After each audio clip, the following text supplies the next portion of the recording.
I'm Alex Howard. And I'm Amanda Silver. And this is Dirty Laundry.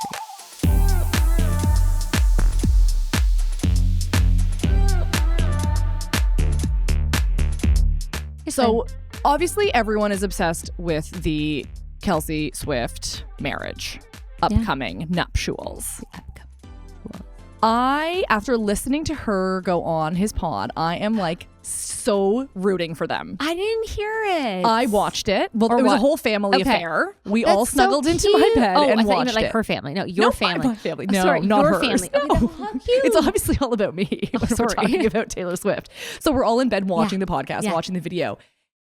Was it he was literally that cartoon where they have hearts for eyes? Yes. Just bulging heart eyes. But doesn't everyone have hearts bulging for Taylor Swift? Have you seen the Swifties? I mean, I guess so. Maybe it's just because I'm so jaded because of the work we do, where there are absolutely no love heart eyes anymore. Never get to see. I mean, you get to see it when you marry people. But you got to go back and look. Like, the way he looks at her is how everyone should be looked at by the person that they're choosing to be their partner. Find you a partner that looks at you like Travis looks at Taylor. This is really sweet. You got to go back and watch it. They have a lot of spotlight on them, which is not easy. Like, that does not a good marriage make. No, yeah, it's a lot of pressure. If you think about all the big, it's a lot of pressure. Big celebrity marriages. Yeah, none of them have worked out well. Yeah, very few. So I wonder how you can avoid the. I mean, for starters, the celebrity marriage. They're going to do that. That goes without saying. For sure, they're going to. The legal team is on it. I'm sure she's got for sure there's going to be a prenup. But money aside, how do you avoid that?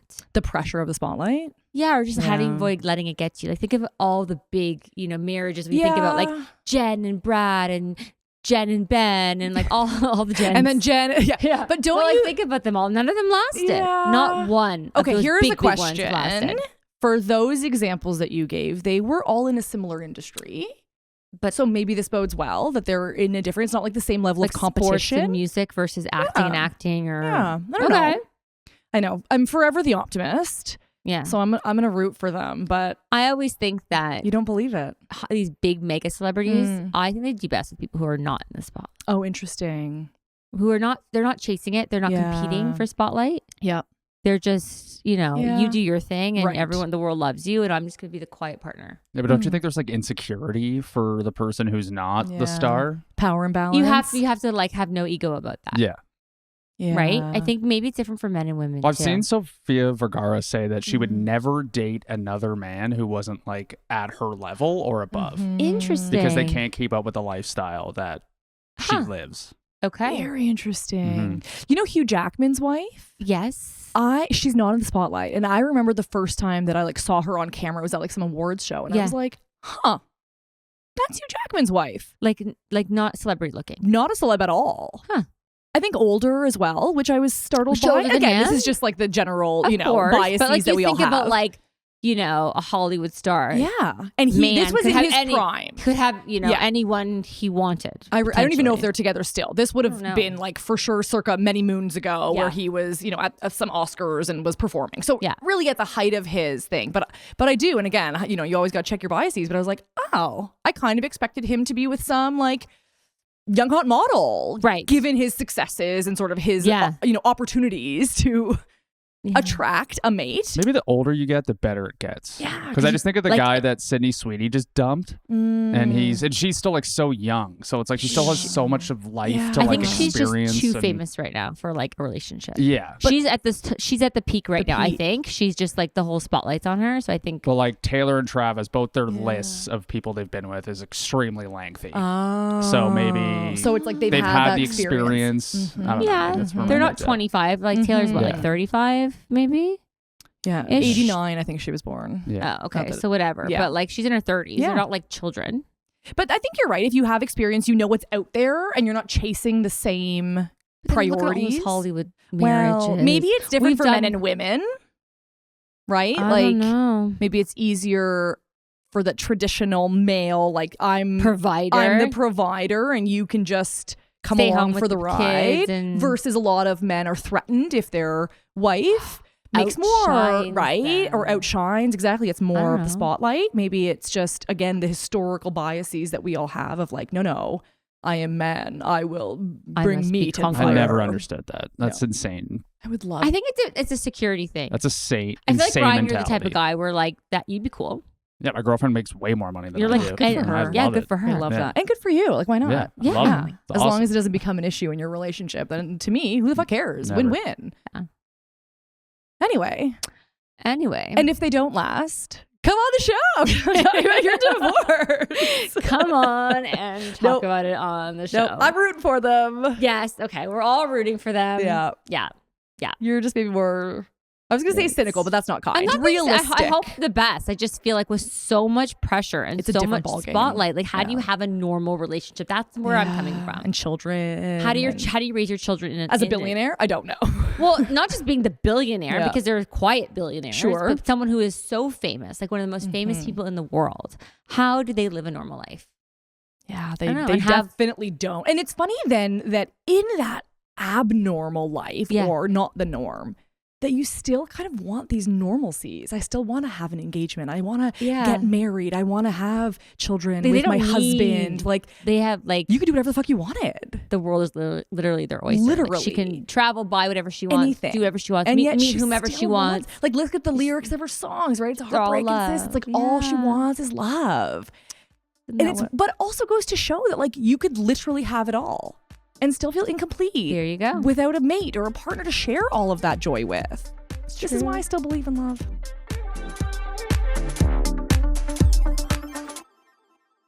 But people are here to talk about divorce. Yeah, we ain't here to talk about love. Let's give people what they No want. one came to talk about lovey-dovey crap, okay? Nope. They It's want a different podcast for that. This is not the podcast for that, okay? This is about the other side of it. The other side. The other side. And as we know, the other side touches so much. So many industries. Like when I think of like our show and all the different people that we've interviewed and still have yet to interview, it's endless. Endless. Because there's not one industry that I don't think is impacted. No. By divorce. Maybe the wedding industry. Though, even as I say that jokingly, albeit, you'll maybe get married again. And then how do you approach weddings and marriage from the, perspective of a divorce? Wedding, there's a niche there. Blended families, a lot of complications. Yeah, you're right. Yeah, there you go. There you go. Trying to pick a hole You in find it. me an industry and I will connect divorce to it. Challenge accepted. But there are a lot. And so with that, we thought, okay, how do we set all those professionals up for success? Yes, because when you are going through a divorce, you're going to need to hire professionals. Like it's going to happen, whether it be therapists for your kids, therapists for yourself, a real estate agent, valuators. There's all types of financial experts. There's all types real estate, accountants. There's all types of people that you're going to have to line up to work with you and for you. Yes. And so how do you maintain the neutrality there?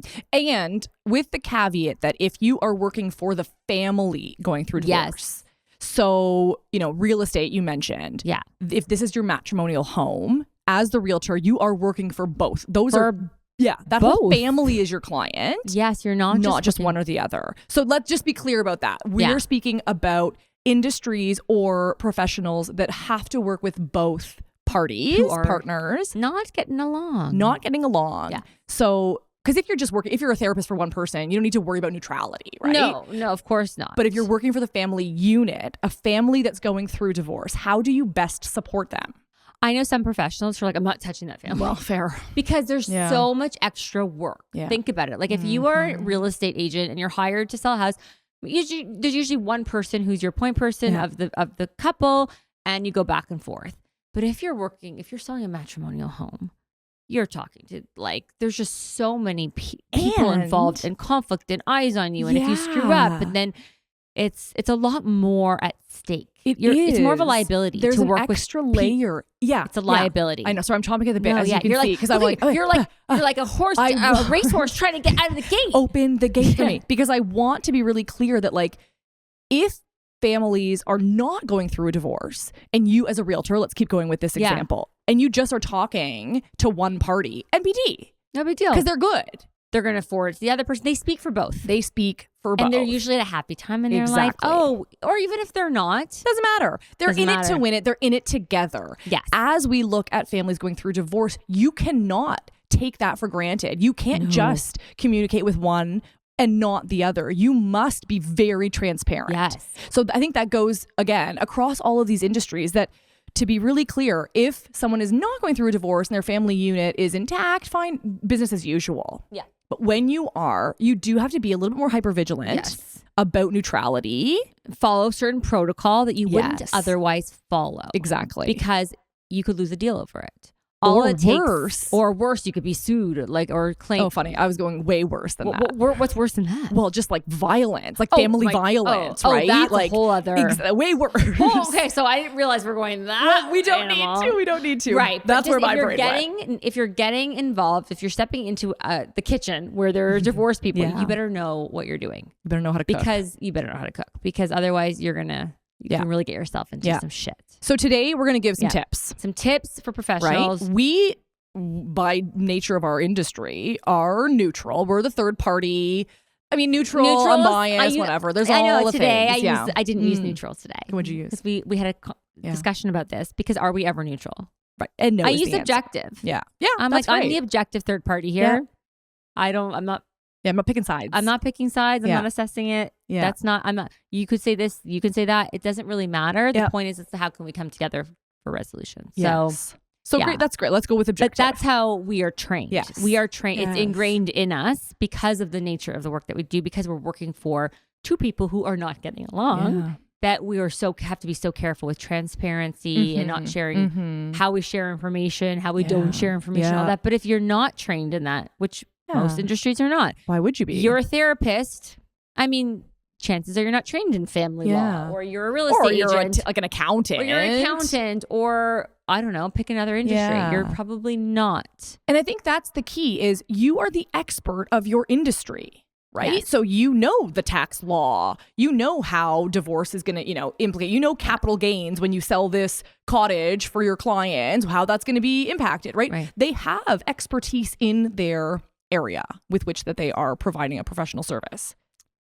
Our expertise is in this idea of sort of objective, neutrality, unbiased perspective. Really, like it's this kind of third person that's just got a different perspective to show you with no baggage. So all that to say, they're not trained because they don't really need to be. Their training is with their area of expertise.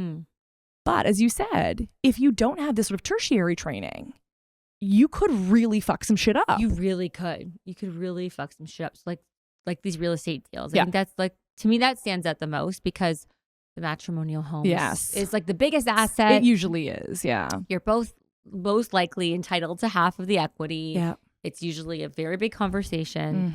And so it can be difficult to hire, I've had mediations for people who have to, discuss who they're going to hire. Right, sure. How much they're going to put the house for sale for, what's the listing price, what kind of offers, when, all this stuff. So if you're hiring an agent, you really need someone who's worked with divorced families before. And if you're that agent, you got to watch your back. Well, just like a throwaway comment could be so inflammatory. And this is like, you're coming in at the height of conflict. Yep. Like, they're selling their house. They probably don't want to. One doesn't want to. One's forced to. Right. There's a lot of emotions. Or right now it's the worst, shittiest market. What are you going to do? Now we're like, oh, your house could have been worth $1 million.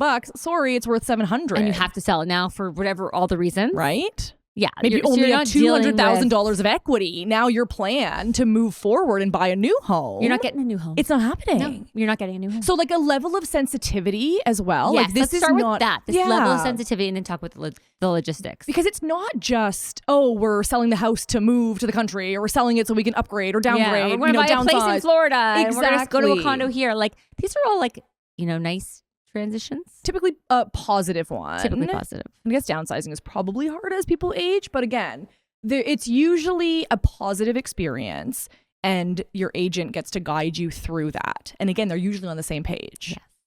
Now you're in an instance where you're selling this home. You don't know where they're going to go next. Also, as all of us that are entrepreneurial, you're like, okay, I want to help you get your next home, right? So I'm going to sell your matrimonial home. Yeah. Here's hoping there's a little bit of extra business, which of course, go get yours. Yeah. But what does that now look like? And how are you advising them? Can you? And how are you holding their hand a little bit more? Like, I guess it just comes back to that sensitivity of like, this is not yay, you get to do. Well, even as I say that though, maybe it is. Maybe this is really positive. I don't know. I just think there's a lot of mixed emotions for people when they are selling their home. I think that's fair. I think that don't usually exist when there's not a divorce. Yeah. We don't want to presume what people are feeling. It's like a death. Yeah. That they're sort of putting their memories, to bed kind of like they're just kind of like selling all that. Yeah. And it's not always pleasant. For some people it is. Yeah. They get to start fresh. But I think the agents need to be hypersensitive to that. Either way, it's a myriad of emotions. It is. And how do you sort of hold that with a bit more kid gloves for families that are going through divorce? Yeah, it takes a lot of empathy and emotional intelligence to handle those emotions and then make sure, like I said, not to screw it up. So if you are emailing someone, email them both.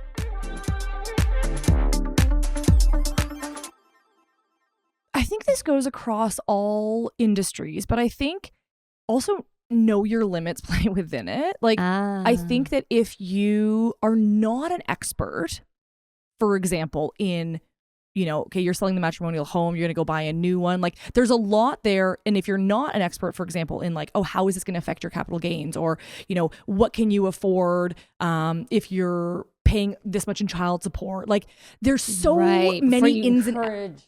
Before you get them too excited about where they're going to move next, about this next possibility, and like, because it's not always just a really happy experience, and they might have a different set of limitations based on the new circumstances and with which that they found themselves. They're splitting one home essentially into two. Exactly. So it's not necessarily. So if you don't know, I think outsource. Right? Like, you and I do a lot of this. We're talking about all of these industries that are impacted by divorce. I'm outsourcing all the time. I've got a Rolodex of, a bunch of people that I refer to. Here's what you need to talk to this guy, talk to this gal, talk to so-and-so over here. Because I don't know that. And the last thing I want to do is give you bad information. I think that goes across all industries. Well, I think if you're an agent, you should suggest mediation and vice versa. Without a doubt. I've had files where they come to me and they've already sold the house and sold the house and maybe they didn't think about some of those some of the repercussions or very recently I've had a number of files where they come to me and they're like, our house is closing in 2 weeks, and this is a big one. Our house is closing in 2 weeks. I've had this and we need to get out. Times. No, we are real estate lawyers will not release the funds to us until there is a separation agreement in place. Okay. And I know there's different ways that you can go around that, whatever, but essentially it becomes a headache. They usually go into trust. And so then because nobody wants to release these funds, the liability of releasing the matrimonial home funds and then have it try to chase it after. No. Yes. So they put it into trust until everything's worked out and there's a signed separation agreement and then you can have your money. But if you come to a mediator with 2 weeks or a month to spare and your house is closing and the other house is closing, it's very difficult. And then people make decisions that maybe they shouldn't because they're so nervous they're going to so don't do it that order. So that's a great point to our real estate friends, which is make sure you understand what this next future looks like for your clients and how are they actually going to get out of that home once you've sold it from within, like underneath. They can lose the whole deal. The whole deal can blow up. If there's not an agreement, the whole deal can blow up. So and you're not getting your commission checks that way. No, and then there's a lawsuit. Then you Then you have to sue the homeowners, or there's a whole thing that happens. So not good. Okay, not good. Not good. So that's real estate.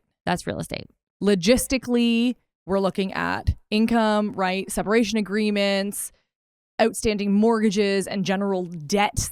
Right? What can you qualify for? How much space? What about how far away it is from the, other person? I mean, I know there's those clauses. I know. Oh my God, my head is spinning. Ditto. You have to stay in the school catchment zone. That's a whole other thing, is that school catchment zone if you're in the public system. Like, there's just so many moving parts. And I just think it's really important to also manage expectations as well. Yeah.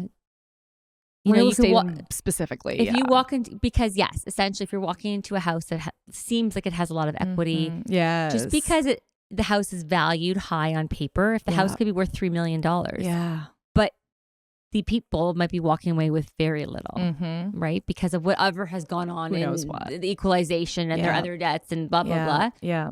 So it's not exactly what it seems. Exactly. So be careful. Do your research, do your due diligence, and have a heightened level of sensitivity for the families that are going through transition. Yeah. Because it's not just a happy-go-lucky day.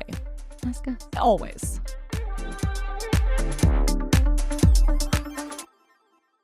Okay, other industries. We talked about accountants. These people are, God love them, because they do the stuff I don't want to do. Oh my God. I am no bean counter. I don't know how either. It's a special person, and God love you for doing this work. Yeah. But again, we're like, yeah. If your accountant does not have a fulsome understanding about, for example, spousal support being lump sum versus periodic, what are the tax implications, right? How is this going to impact you? So again, to the professionals out there, if your clients are coming to you through a divorce, let's make sure that they're informed. Yeah. You know, you and I do this as much as we can. But again, a lot of people are outsourcing some of this stuff, which is wonderful. Build your team of support. It's incredibly important. Just make sure that they are the right person for this job, this specific It is so specific. It's so specific. It's like I was having a conversation with someone who's like, oh yeah, my real estate lawyer did my separation agreement. I was like, no. I'm like, they should do their real estate deals. Yeah. Your family law lawyer, right? If you're gonna hire a lawyer. This is what I say. Know your limits, play within it. Stay in your lane. Like, no. And then there was all this stuff missing. I'm like, because that's not what they do. Exactly. That's not their area of expertise. Get a family lawyer. You wouldn't hire a kidney specialist to operate on your heart. Right? You'd get a heart specialist. Exactly. Right? So like, I just feel like, I don't know. I know. And Choose your professional wisely. Yeah. So it's kind of a sort of PSA to both, right? Which is professionals, make sure you know what you're talking about within, the realm of divorce. Yes. And those going through it, ask your professional that you're about to hire if they understand the ins and outs of what divorce looks like. Yeah. So it really is kind of a PSA, like I say, to both sides. Do your homework, do your due diligence, ask the right questions. And try and keep things, what's the word? The conflict of interest. I feel like also with the real estate or with any professional. Yeah. I feel like with real estate especially, I'll have, my uncle is an agent or my cousin's an agent, and they said this is how much the house is worth. And then his cousin said this is how much it's worth. I'm like, oh. I'm like, enough with the cousins. Yeah. You have to get a proper valuation of this because it can be so subjective. Yeah. So sometimes just like, let's get a third party. A neutral, exactly. Who's totally unrelated to the family. Yeah. To have a say and give their opinion. And that's really interesting because I know for a lot of these professionals is maybe they did your parents' taxes for however many years and you kind of inherited them, right? You just kept using this accountant. Yeah. Like, I don't know, this is easy. Go off to this guy. Don't deal with it. Whatever. This gal has been helping us for, decades. They know the ins and outs because of the historical. So number one, are they able to be partial? Impartial? I guess it depends on what you're using them for.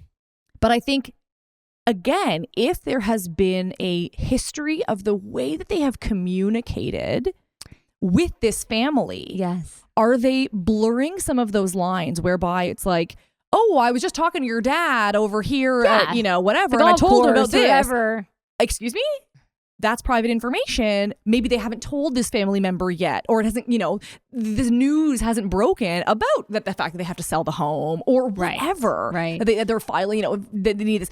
Point being, if there is a historical with a professional that you're using, I love that because you've got somebody you trust, and sometimes there's a sometimes it history. Can be a good thing. Can be a very positive where thing. Someone you've trusted, and also if you've both used that professional. This is another thing. Okay. Because sometimes people, I think, also, just for the sake of argument, start up.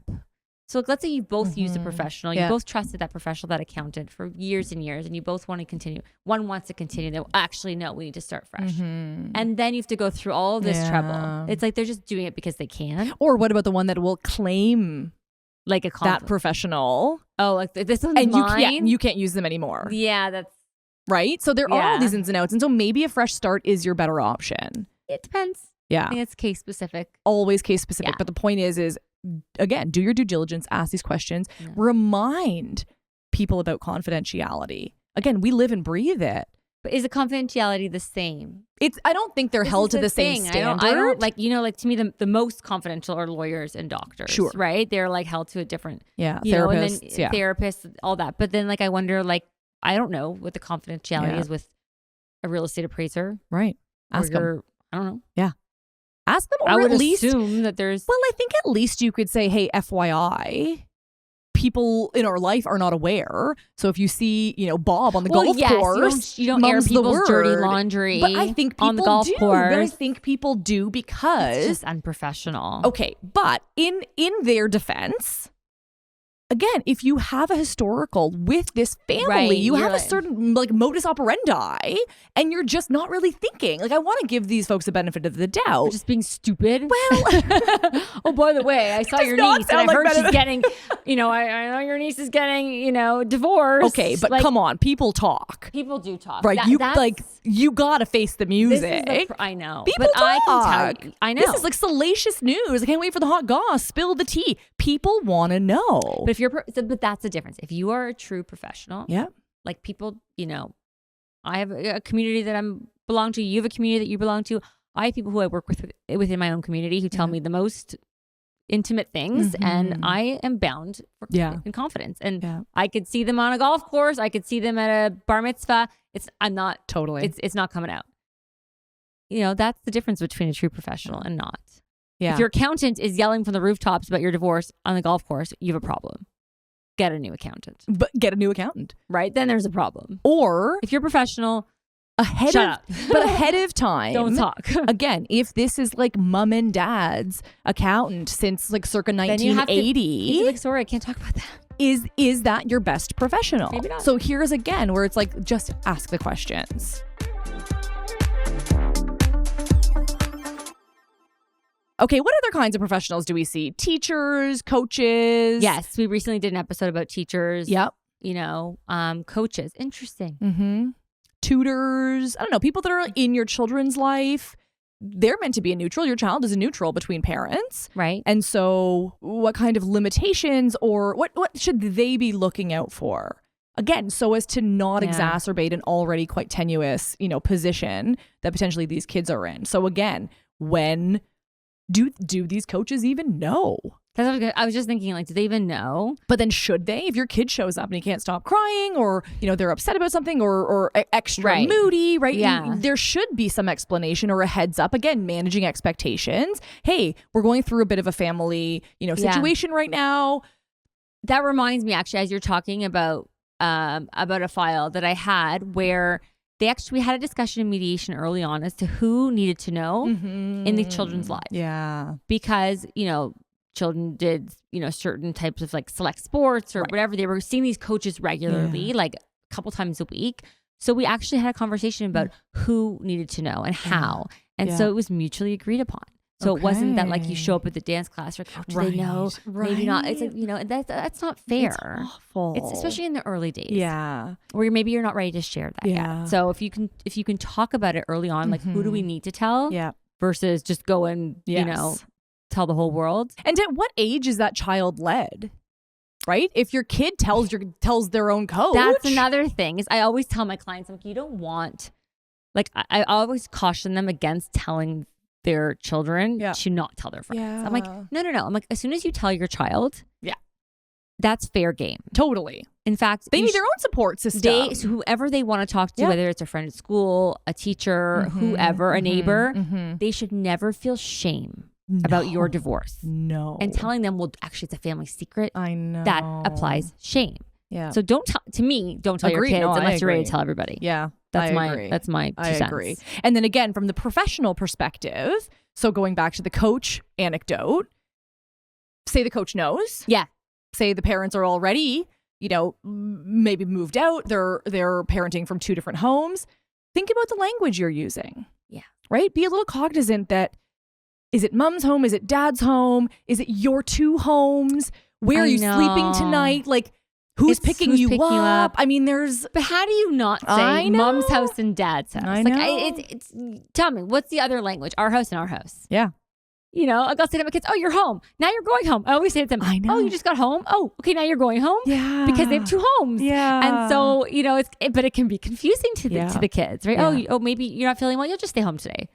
Yeah. But it doesn't matter. Yeah, we all use home very easily. It's home, but it can be challenging. Yeah. And some kids just naturally we'll say mom's house, dad's house. I agree. And but again, if it's child-led, I support that. Yeah. But you as the professional in their life, you should know what should have some language. You should know what language to use. And again, so like I know, child therapists will not necessarily use the address, obviously, but come up with a different descriptor than mom versus dad or dad and dad or whatever. Again, because that that's a whole other kit and caboodle when you're like dad's home or dad's home, mom's over mom's home. What? Yes. So coming up with a name like are you going to the ranch? Are you going to the bungalow? Like I don't know. Or like the name of the street. Like are you going to like I don't know. The neighborhood Main Street house or right. So again, are you asking the child? Are you coming up with it on your own? Are you just being a little extra sensitive? It's like, what do you call dad's home? Yeah, it's we actually call it the palace. Oh, yeah, fun. What do we call other dad's home? We call it the estate. Like, I don't know, whatever, I like right? But I like using different names for the houses that doesn't assign who lives there. There's no hierarchy. No. There's no ownership over, from one to the next. Like a cute term that like for the different houses. Yeah, for the different whatever. But all that to say is like get creative. Think about how like if you can step into your child's shoes. That reminds me of like I went to the hospital and one of my kids has to have an IV. They don't call it an IV. Oh, it's a straw. Oh. And we're going to give your arm a little drink. Oh, stop. That's adorable. This is like the beauty of sick kids. Of course. They're beyond. They're beyond. Like beyond.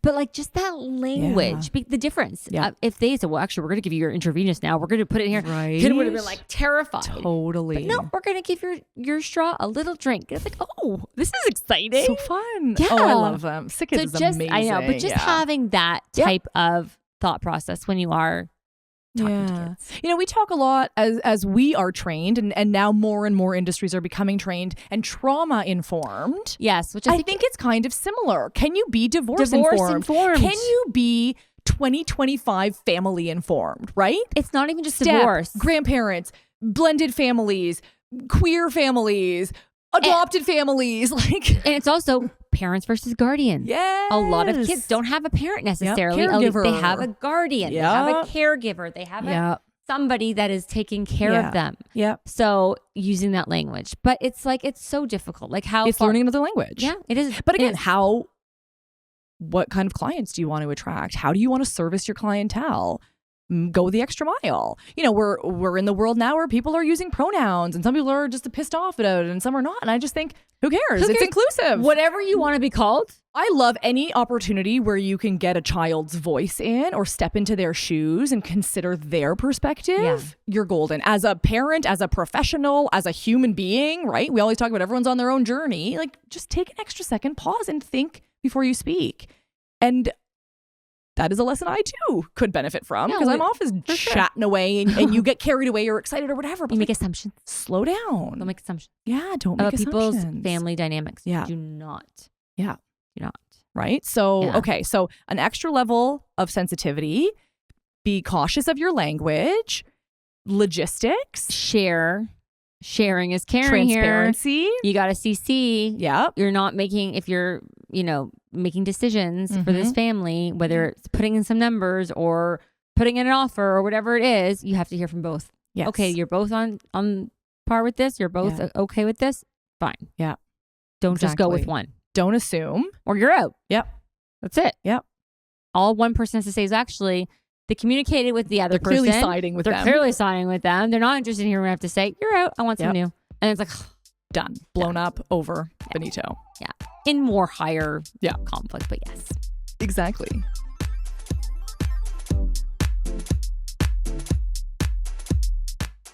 This episode was written and created by Alex Howard and Amanda Silver. Produced, edited, and engineered by RTF Productions. Make sure to rate and review our show if you loved it and give us a follow on Apple Podcasts, Spotify, or wherever you stream your podcast to stay up to date on all upcoming episodes. Thanks for listening, and go easy on us. We're not your ex.